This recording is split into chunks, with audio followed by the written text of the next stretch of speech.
everybody is having a great week. It is Tuesday. We have a lot to get into. Another jam-packed Tuesday show. We'll be talking to Bacon Network, all the content he's been doing, what's his plans for 2023 going into next season. And then we'll also get into interview with Daniel Bolton and talk some hoops with him. He mainly focuses on 3A and 4A. We'll break that down. And then obviously we got a couple topics we'll talk about as far as NFL and NBA and things like that to wrap up the show. So, man, without further ado, we're going to go ahead and bring on Bacon Network and talk to him. How we doing? How we doing? How we doing? Peace and blessings. Yes, sir. Yes, sir. You already know, man. What's going on, man? How you feeling? Man, just living the dream, man. Just taking it taking it one day at a time. Keep God first and working hard, man. That's it. I feel you, man. I feel you. So, man, you do a bunch of different things, man. I checked your website out a few weeks ago and this past week, man. I mean, you be covering everything and then you be having little interviews, man. So just to walk me through the day in the life of what you do on a regular, what content you decide to shoot and things like that.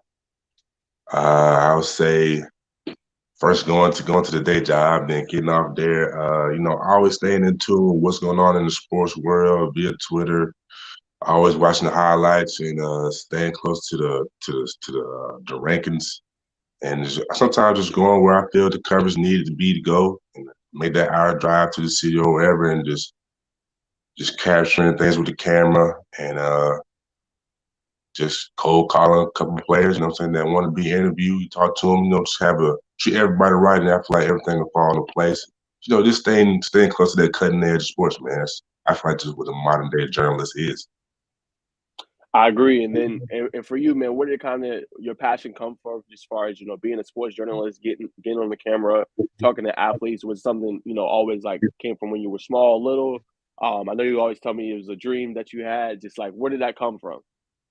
Yeah, I think it was a childhood dream. I was looking back on some of my old tweets on my main page, and it's like I was from what the main. I mean, of course, I was always following Stephen A. Skip Bayless, to name a few, Craig Sager, obviously rest in peace, and just seeing how they would document, just kind of release what was on their mind about the sports. But I was kind of doing that as a young kid, but that's just kind of through imitating. So through seeing that, and then obviously I know I'm going to be the biggest star of college, high school, whatever. So I figured this was the next best thing to do, get in there and just kind of carve out my own lane and kind of pick and choose what the other greats was doing and kind of, make it my own. Mm-hmm. Exactly. And then one more for me. You went to the game this past year. It was Sandy Creek in Cedar Grove. I think I actually had you on the post game show Yeah. afterwards too. I think you were telling me about it. But just being in that environment, seeing both of those teams, back then, could you say, man, I can see both of these teams going head to head again in the championship game? Just what do you remember from that game, and how cool was it to see those two teams play in person and then see it again in the championship game? Man, it was a lot of energy. Both teams kind of going back and forth. Well, not the Carver game, but it was kind of going back and forth a little bit. I could tell it was going to be close, evenly matched. I feel like Cedar Grove maybe had a little more star power, but I know they were well coached at Sandy Creek. And to see it all come full circle at the GHSA State Championship, it was kind of the same energy, a little more attention because it's obviously state. I think Sandy Creek, they had that work. I was the whole day they had that work. They were more well prepared because they had a lot of secondary blunders that first game. So they still was more prepared. I feel like Cedar Grove is Cedar Grove. Anytime you see them, maybe not at the beginning of the season, but definitely more towards the late. They always Cedar Grove. They got a lot of athletes, and everybody talks about that call at the end. It's definitely questionable. I'm glad GHSA has done the replay for sure. But yeah, it was definitely crazy to see it come full circle. And then one more question I'm gonna throw it to you, Craig. EJ Colson, right? So this is a guy me and you talked to. Me and you talked about a little bit, and you told me about just personally. Me and you just chit chatting. I mentioned him in one of the videos I did on my TikTok and on my YouTube channel. Just like the 2025 class, I think is very deep. They're sophomores this year, but next year they're gonna be taking a big step forward. They're gonna be juniors. Obviously, they've already played and have major stats. But what have you seen from him just in person, and what step do you think he could take forward? I think it's ironic that it was in the Calvary Day game. They won, handedly. He didn't have really any offers, not a lot of noise, but now he's ratcheting it up. He's getting more offers and more things like that. So just what do you think the steps he's taking forward as far as just the past season? I think throwing on the run is definitely a big one. He obviously uses his legs, which is spectacular. Um, what could he improve on? Maybe reading the defenses because he does use a lot of his raw athletic ability to get him out of jams at times. So I think just being an overall better savant of the game. But like I said, he's only a high schooler, so there's always room to grow there. But yeah, I think just kind of mixing the head with the body. I think he's one of probably like top 3 or 4 quarterbacks in the state, in my opinion. Yeah, What I about what you think? completely agree. That too Yeah, far? I mean, he did nothing last season to put them in a position to lose. I mean, they could have easily won that game, Yep. and if they did, we would all be talking about how great it was. They got an unfortunate call. Other than that, every single week he showed up. Facts, man. Yeah, He's a he's crazy man on that field. Like spinning out of tackles, man, slippery is I the agree. second word for him. yeah, he's the real deal. I can't. We'll talk about the upcoming basketball matchup between those two in a sec. I think there's a lot of pressure on Sandy Creek in that one. If it's close at the half, they're really going to feel that pressure heat up. But I want to go back to what Najee said just about you covering high school sports. I think it's so great just doing it for the last 10 years. I mean, I've seen some incredible things. I've seen Deshaun Watson win the state championship. I've seen Jalen Brown at Wheeler. My dad actually, he got started covering Dion down in Fort Myers when he was in high school. I mean, he would just go there with a tripod, kind of a one-man crew, get the footage, and that was something he talked about for years, just what that was like. And then obviously Dion blew up at Florida State. We see what he's doing now. So I think at the high school level, I mean, you really are on the ground and you aren't just chasing the number one player. You're covering like statewide, big programs, big games. I think that's what's uh, there's just so many opportunities to go out there and capture incredible moments. No doubt, man. You gotta see what everybody else has, man, because you never know. Like from covering the G League, you could more Jordan was playing as a 4 star, 4 or 5 star, so you can't just chase the big fish in a small pond because you never know who could be that kid from 2A, 1A, and could be the next, whoever. So it's all about seeing what the whole Georgia has to offer because it's a lot of talent out here. And what have you noticed just from being on the sidelines, covering these, putting out the content that when you're at the games, the players see you on the sideline, they kind of step up and they're like, okay, we have a chance to not only make the highlights, but actually get this great footage of it where you're going to put it out and expose them to more people. It's definitely it's definitely a lot of little boy joy, a lot of young man joy. Everybody loves to see themselves and wants to talk about themselves after a big game. So I would say because yeah, I feel like I'm not the only person that's out there who's got a camera. You know what I'm saying, giving them publicity. So it definitely feels like when they do see cameras out there, whether it's me or somebody else, it's like a small Super Bowl in a lesser important game because any NIL, what I'm saying, got thousands or however many eyes want to see that video. They know what's at stake. You know? Yeah, you never know. I mean, what was that one game?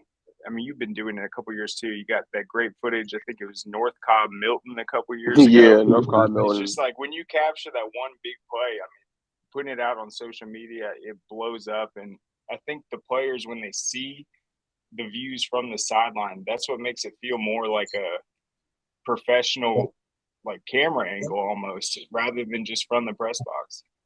That's a fact. That's a fact. Yeah. When you put out that one that they like, man, it's like, or that it's gonna go crazy. Like, yeah, I gotta get home. No matter how late I'm gonna stay up 3, 4 in the morning, I gotta get this out. That's the truth. Yeah, the Corky Kell last year was there baking. Who it was? North Atlanta versus Northside. The game winner. They got Yeah, 58K views on TikTok. yeah, It's that was still going. incredible. Yeah, I mean, so obviously there is a market for it. I mean, people love to see things like that. Mhm. Yep. I Yep. think, And then tell. No, go ahead.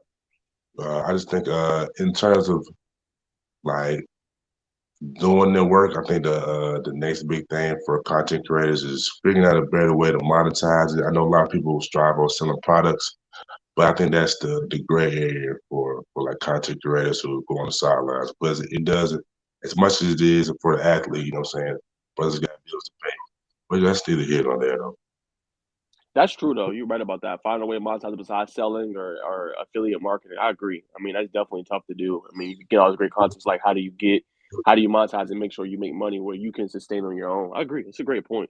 And then for you, tell me a little bit about your coverage as far as just college Skyhawks, with the Atlanta affiliate team, the G League team. How's the coverage been with that? With some players that you've liked so far? We've been covering that. It's been smooth, man. Jerome Switz, I hope I'm saying it right. Jerome Switz, he's been welcoming in the whole Skyhouse team, whole PR team. They've been cool. I say Brandon Williams, point guard, just had 28. Tyrese Martin, who was a draft pick, I think 2 years ago for the Hawks. He's had some up and downs, but he's been solid as of late. Who else? Chris Silver, who just got his 10-day, who was previously on his 10-day contract with the Mavericks, who just came back to the Skyhawks. He's been solid. I feel like if he would have added a little, be more comfortable with the ball in his hands, he might stick somewhere a little bit longer because he's a tenacious rebounder, runs the floor well, high motor. Who else? Brooks is his last name. He's a good shooter as well for them.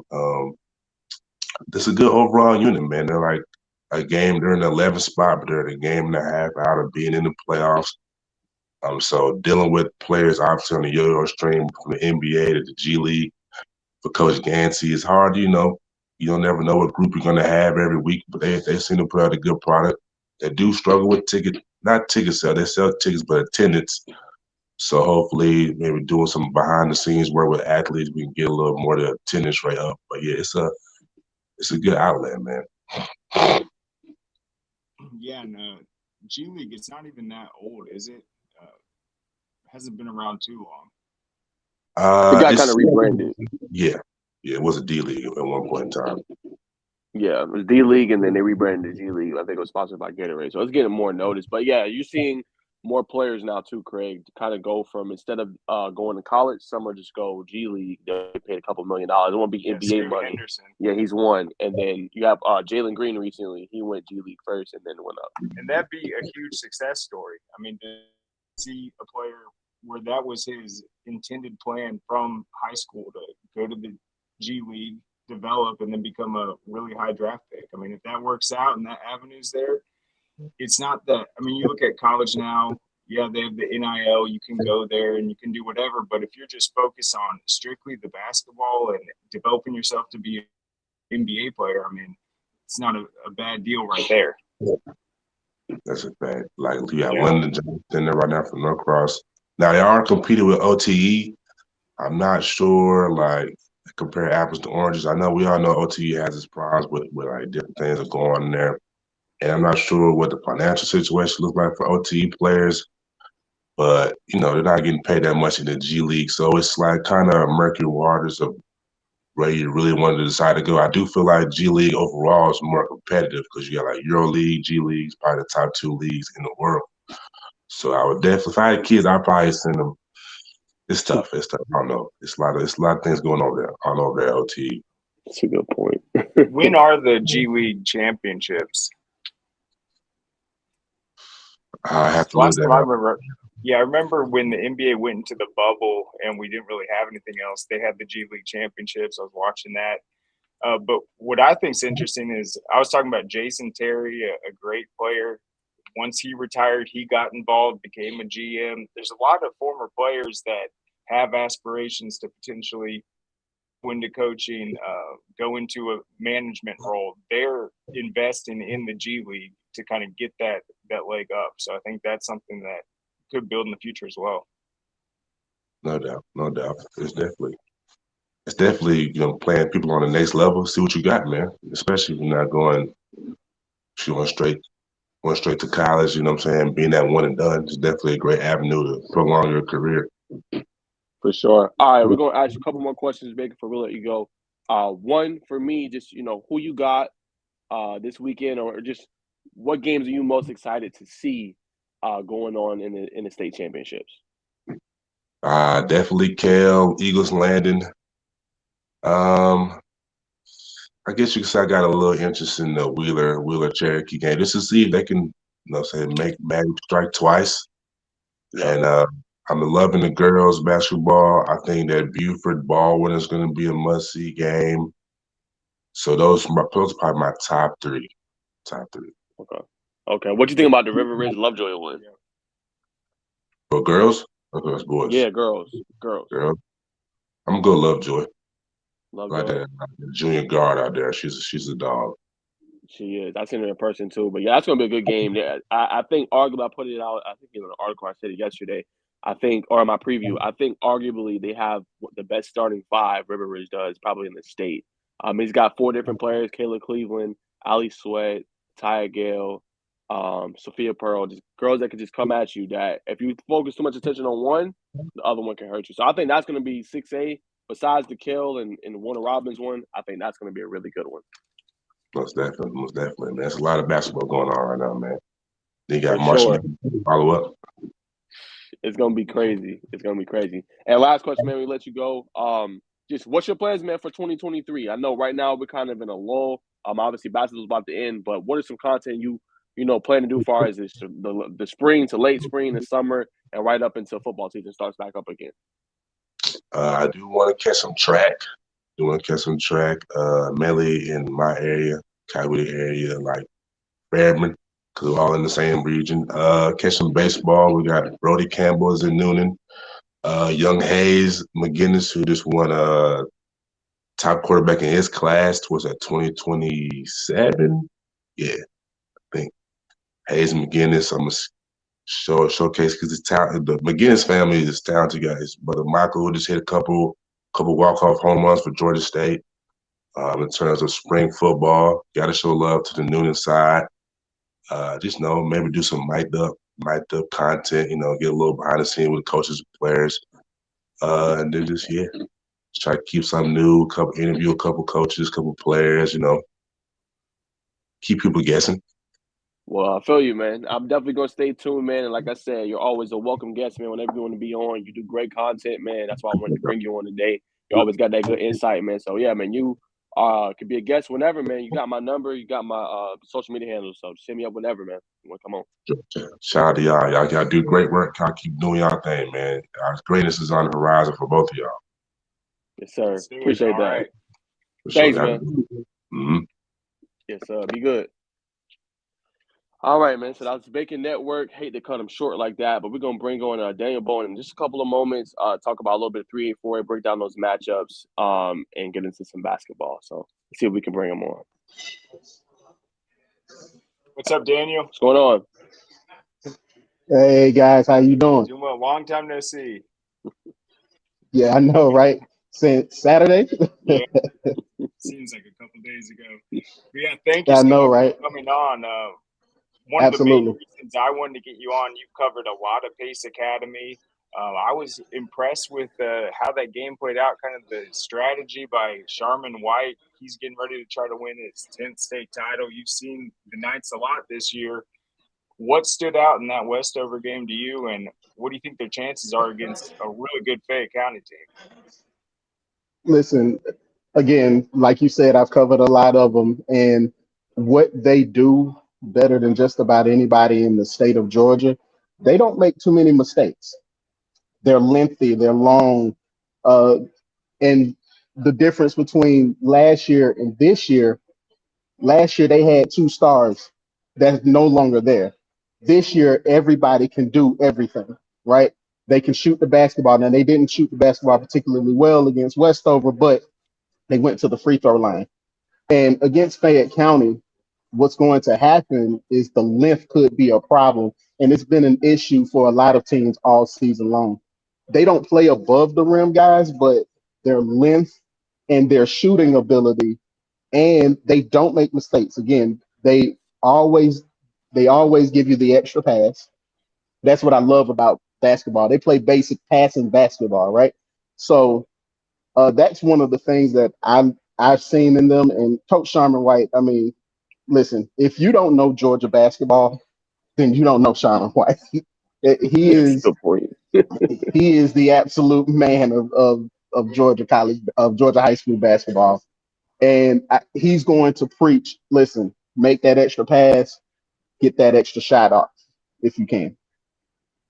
What do you think of them kind of being the last team standing as well in a really tough region? I mean, obviously, at McDonough, they got banged up towards the end, but they're a tough team, a lot of senior leadership and guards that can Mm-hmm. play the ball really well. And then obviously, at Lovett. Lovett ended up getting the 1 seed. Mitchell, the Michigan commit, went off for a lot of buckets and points in the tournaments, going off for, I think, 35 plus. So just what do you think that kind of says about the Pace Academy team? It says they have resilience.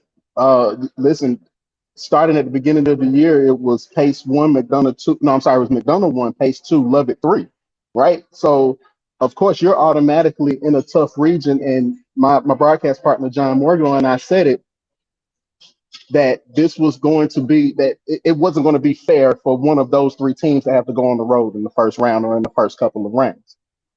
And of course, a lot of people in the state were expecting a McDonough Pace Academy maybe see each other 4 times. And guess what? They only seen each other twice this year, right? They didn't even see each other in the regional final. So, and credit, and let's not forget about Woodland of Stockbridge. Here's a 4 seed that made it all the way to the Elite Eight. So there was close. We were close to having an all-region Final Four, which would have been crazy for me and John, right?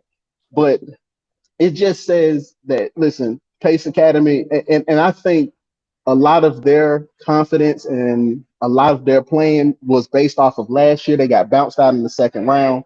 So this year, this was more of a redemption year for them. And anybody that stepped in their way, Coach White, because a lot of those players were leftovers from last year. So they looked at this and said, you know what? We're not going to be hurt from last year. And we're going to bring that confidence into this year. Yeah, and I was just impressed with how they closed that game out. They didn't play their best. They had the disappointing loss to Lovett. I just think, man, I've seen Sharman White in the finals at Miller Grove with Autry, Gilbert, all these great teams. He won 7 state titles there. Obviously, they got boosted out of the playoffs last year early. I just think it's going to be really tough. But what do you think about Fayette County, though? Because I was impressed with them. I didn't think Benedictine played that well. They had a horrible start shooting. But, I mean, those Fayette County key contributors, R.J. Kennedy, Keith Gillespie, the shooter, I mean, those guys have the potential to score some points. So what do you think about Pace Academy's defense? Pace Academy or Fayette County's defense? Well, what do you think about Pace Academy's defense against those guys? How they'll be able to lock that down? Well, again, what you have to do, the thing that they have the advantage over Fayette County, and you said this to me on Saturday, Craig, the contrasting styles between the two teams. Fayette County tends to play above the rim, right? And what Pace does is they can stay on the floor because they're tall. So I think what has to happen, sometimes you'll see Coach White collapse into a 3-2 zone or a 2-3 zone at times. But if he plays straight man to man, he's always going to have that guy in the back. He might have an MJ Madison or LJ Moore. He may have someone to protect that rim, but just about everybody on that team can protect it. Of course, Eric Chatfield might be their shortest person, but other than that, everybody else, I mean, their player of the year, KJ Green, he has to run at least 6'5", 6'6", but he can handle the ball and he can post and he can defend. So I think that the length and just the size and the fact that they can rebound, they rebound the ball better than just about anybody in the state that I've seen. I think that that's going to be the case. Teams who, between those two teams, whoever can defend the rim better than the other, I think we'll get out of here with the victory. And if you want to go to Fayette County, there's a guy we didn't talk about, Craig, and that's Sean Van Dorn, who was an absolute beast on the defensive end. He was asked to rebound. He averages 15.1 points per game, 8.1 rebounds per game. But he was asked to do a lot of things on the defensive end. And I think that that's going to be the key. But he's going to take on a taller more pass-oriented team than Pace Academy. Great point. And yeah, I think Fayette County, they're going to come out with that up tempo. We saw Benedictine was able to force a ton of turnovers. So yeah, the contrast in That's styles is true. definitely there. I think it's going to be an outstanding matchup. What other finals matchups are you looking forward to just seeing how they play out? Listen, 4A, I think it's where it's at, even on the girl side. I mean, you're talking about Griffin. Here's the interesting thing about the Griffin Bears. They played so well that they only attempted 4 3-pointers and only hit one. But that's because they got a lot of their points off of turnovers and layups. I think they hit about 15, 16 layups in that game alone. And I thought that that was very impressive if they took down the Lady Hawks of Hardaway. Now, they're going up against a Baldwin team for the 4th time, right? We love those kind of matchups. They're going up against a Baldwin team for the 4th time. Baldwin has beaten them 62-45 in that first matchup, and then Griffin won the last two by a total of 4 points. So that's going to be an interesting matchup. Again, they're tired of seeing each other, and what better way to see each other one more time is in the state championship game. So I think 4A boys and girls, those are going to be some interesting matchups. Yeah, and I think Baldwin's going to bring a ton of people to that game. I mean, it's really close to the Macon Centerplex. I Yep. think it's going to be a huge crowd. And it's funny you pointed that out. Yeah, the first time Griffin beat Baldwin, they didn't make a single three also. So that's something they haven't even had to rely on. And Right. I was just impressed with Baldwin's the way the girls were able to handle the ball. They had incredible skills dribbling and the way they finished down the rim. That matchup's guaranteed to be outstanding. But we got to talk about 3A though. The Lumpkin County against Hebron Christian. That should be a really good one. Lumpkin County, how about them? Now, that was a team that really shocked me the most over the entire weekend. I didn't expect for them to just come and just straight blitz Calvary Day like they did, but they can shoot the ball like Pace Academy boys team, right? They can shoot the ball. They hit about 11 or 12 3-pointers in their game, which is why they were able to pull it out as well. And on the Hebron Christian side, what else can we say about them, right? They are as good as it gets. They have won 31 in a row. They're 35-1 in their last 36 ball games. And this is going back to last year's region tournament. They are a model of consistency. I think that is a coin flip. That is going to be an interesting matchup. And man, I'm actually interested to see where you guys will be going with that matchup. That is really that's a tough one. I've been thinking about it since before we came on, man. That's tough. I know Lumpkin County has already called off school for the day. Everyone's going to be down there for it. Maybe that gets them going. Just having the arena kind of pulling for them. Hebron's going to bring a lot. Obviously, they're undefeated. I mean, it would be if Lumpkin County wins this game, I think it would just so much. But I think they've been on a mission, and as you said, the way they came out against Calvary Day, I mean, they are locked in, and they've got a lot of great shooters. I think it's another toss up, as you said.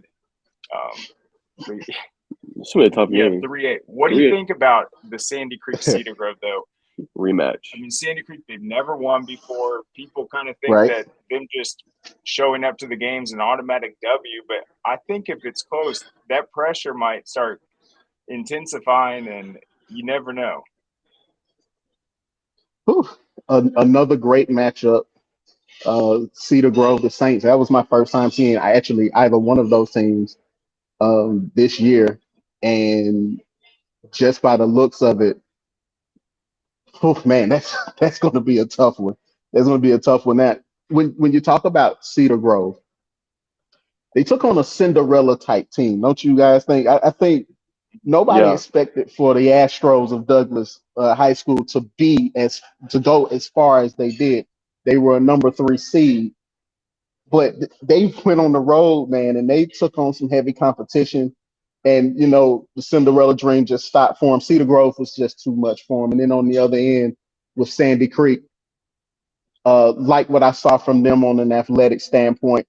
On the defensive end, I think they can, if they hit the glass pretty hard against Cedar Grove, I think they'll win the game. I think it's going to come down to the last few minutes. Whoever can get to the free throw line and make free throws and make key shots towards the end, I think will come out as the winner of that game. Yeah, I think that game is gonna be incredible. Both of those teams, they played in the championship in football. Them duking it out again in basketball. I think some of the players that played on the football team playing on the basketball team. I think that's gonna be a Yep. great matchup out there in 3A. Yeah, there's some other big storylines I'm looking forward to. Wilkinson County, I found this out. They are 10-0 all time in finals appearances, and they're going to be playing Charlton County. So, how crazy is that? They've never lost in any of their finals appearances. Charlton County is trying to get it done. Have a good team. Oh, yeah, for sure. Yeah, this is their Charlton best County is finish legit. in school history too. And then how about Green Forest Christian losing last round? I mean, that was a huge game. Yeah, it was. And I had to go back and look at the brackets. Again, I was so focused on 3A and 4A this weekend, but I had to go back and look at that bracket. That Wilkinson County matchup, man, you talking about 10-0 in the finals. How can you not pick against them, right? Exactly. I mean, that's tough. But I'm in one of those moves that something's got to give. Either that 10-0 mark from Wilkinson County's got to give, or Right. Hebron Christian is going to lose their first game of the season. One of those Yeah. two One have of to two. give, Right. right? You would think so. And if I can just go into my predictions, especially for 3A and 4A, if I had to pick a game, I think Lumpkin County is actually they're going to upset Hebron Christian. You heard it here. You heard it from Okay. me. I Mm, think they upset Hebron Christian. Yeah, that interesting. would be Close, very incredible to close. see. No, I'm excited to watch these. But yeah, I mean, we see crazy things happen in these state championship games.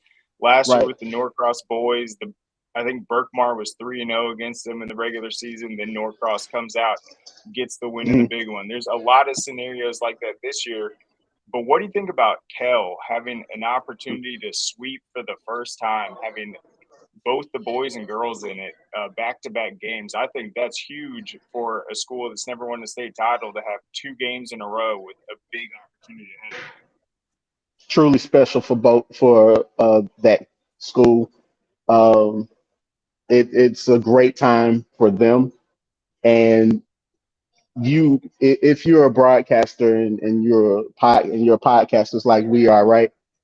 You tend to not want to root for a team, but if there's a team that you want to root for in that case and in that scenario, it would be Kell.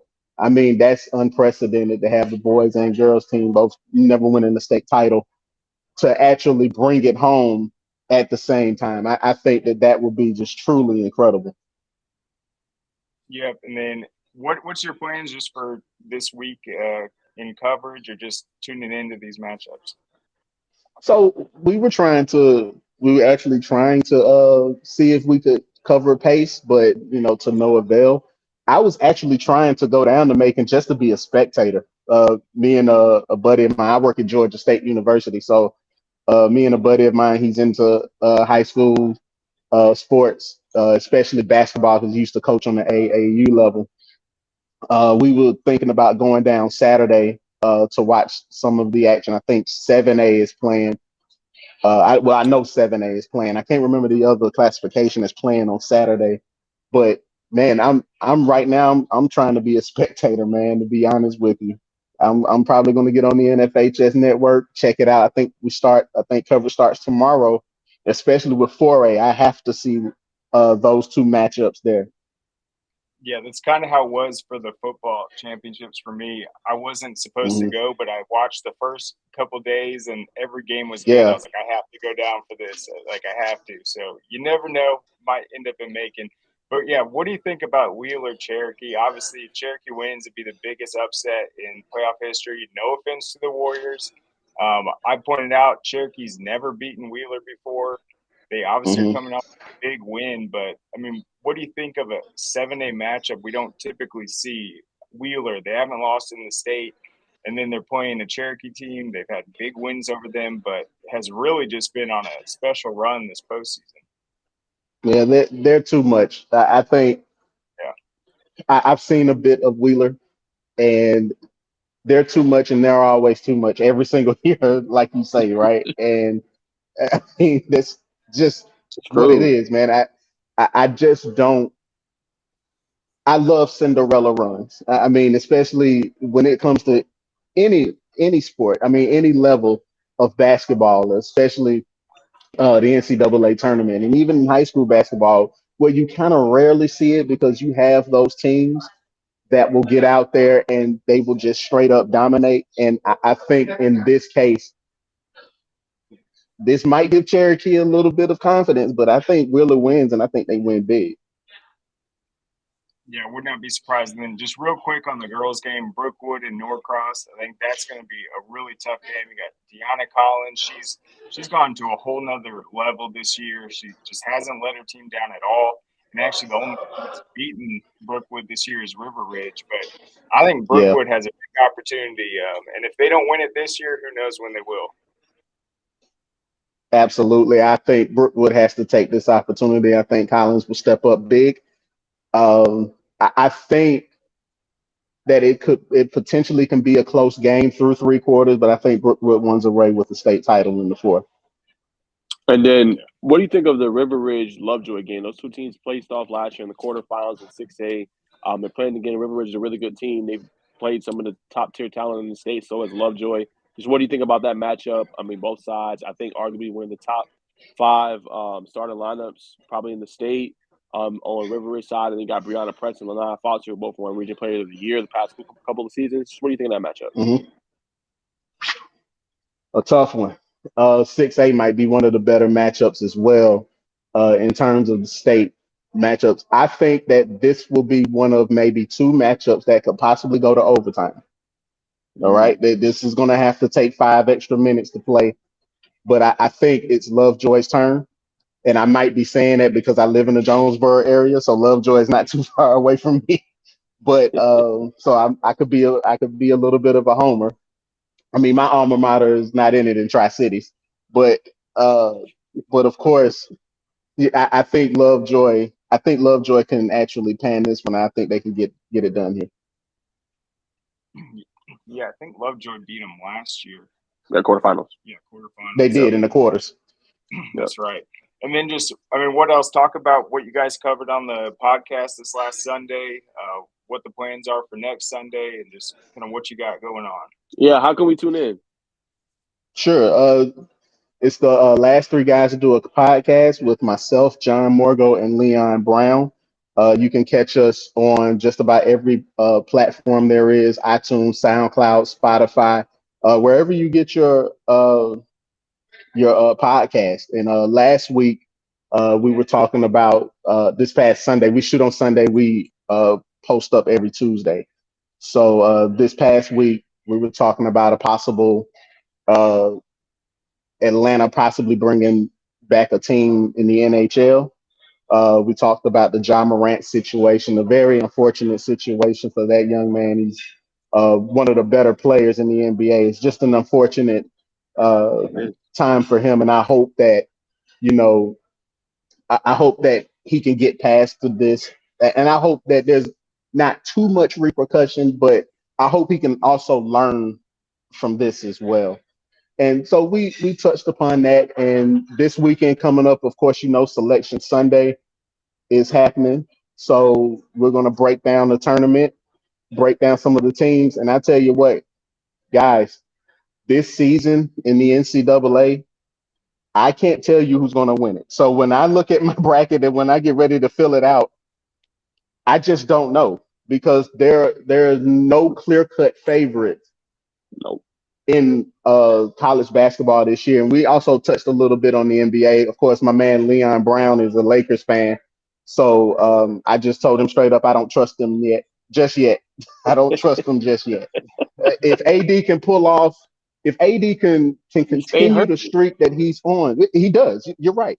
But if he can continue the streak that he's on now, because he is on an absolute tear, but if he can do that, the Lakers can get at the least a 7 seed, a 7, and they'll still be in a play. And I don't think they're going to get that 6 without LeBron. I just don't believe that.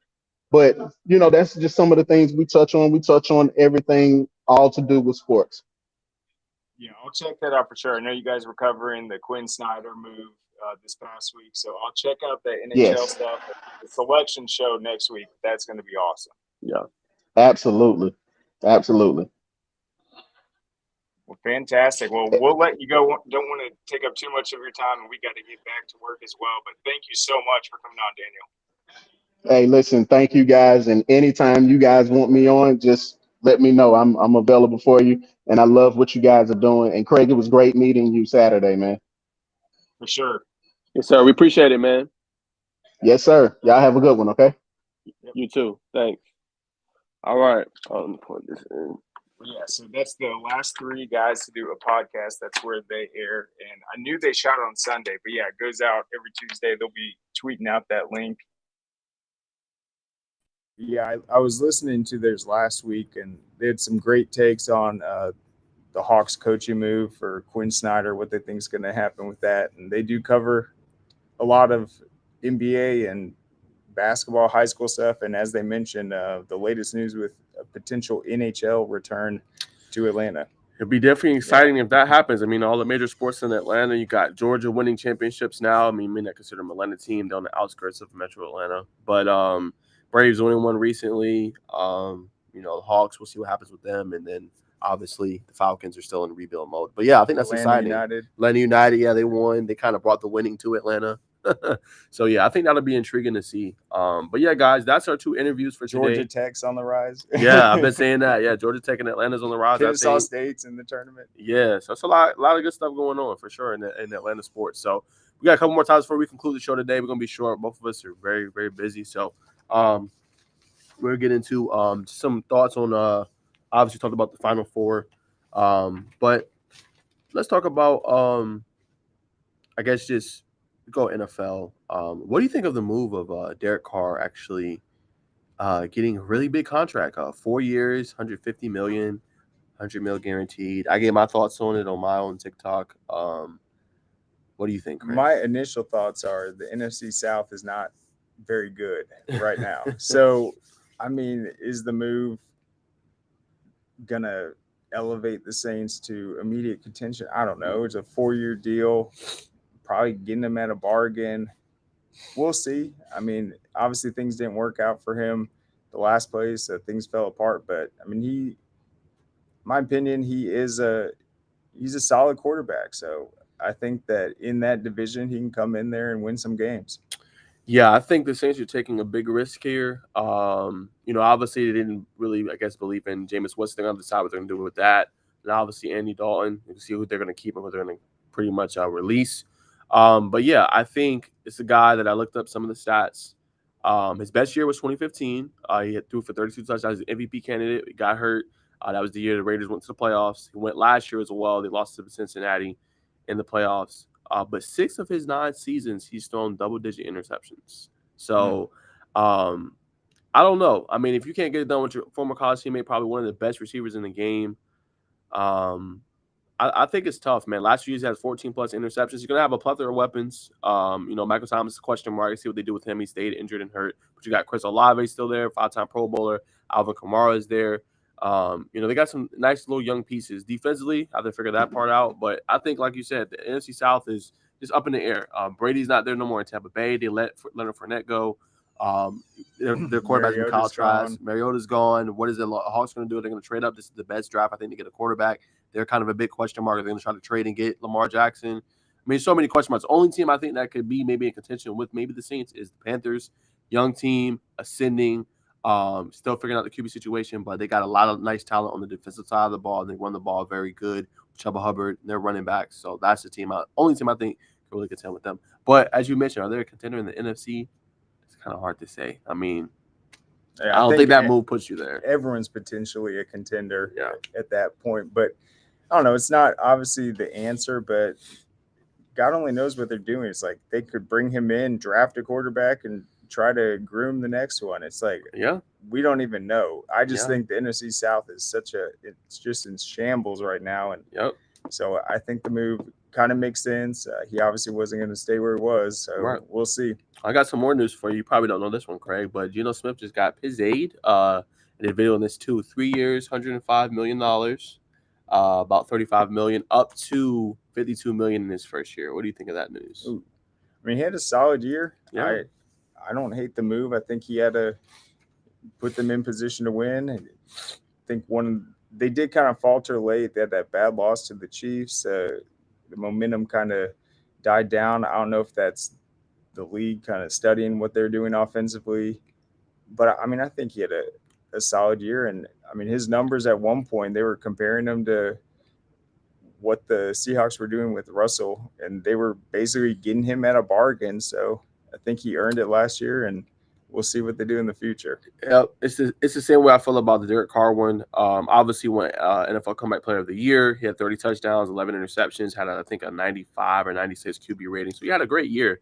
It's just, I mean, you got to think about what it made me think about before I go back to Geno is imagine the money that Joe Burrow and Justin Herbert are about to get and some of the other young ascending quarterbacks. If they're getting $35 million a year, Geno, no offense, was a backup for years, had that really great season.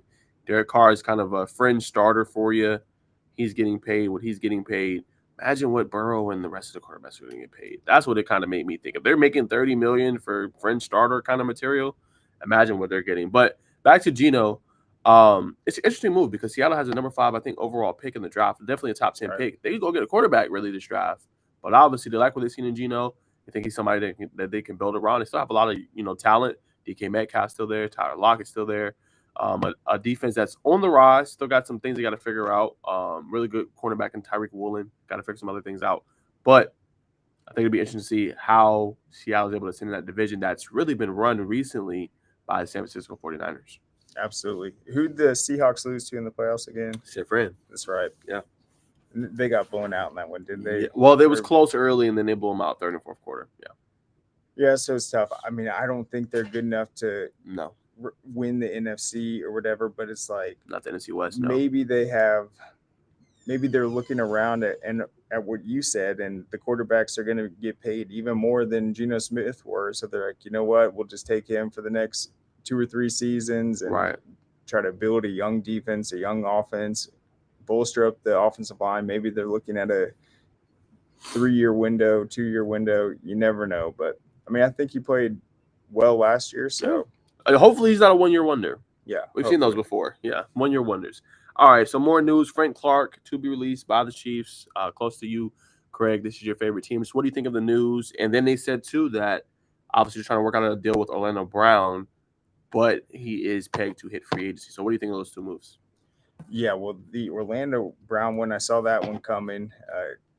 This was always going to be the playoffs for him to establish himself as a guy that's going to get that big offensive line money. And then with Frank Clark, I mean, he's had a great run with the Chiefs, especially in the playoffs. Everyone knows that. I think 13.5 sacks, 3rd all-time in postseason sacks. I think he had 3 in the loss to Tampa Bay in the Super Bowl, has really come up big for him. So I think that's kind of where his value is. It's going to give the Chiefs a lot of room on the cap. I don't ever question their decisions anymore. They've just done a great job. Seriously. So it's like, it's tough to see a player like that go who has been just so incredible in the big games, in the playoffs during these runs, all the straight in AFC championships. It's guys like that have helped get it done, but we'll see. It just didn't work out, but who knows? Maybe it's not working out.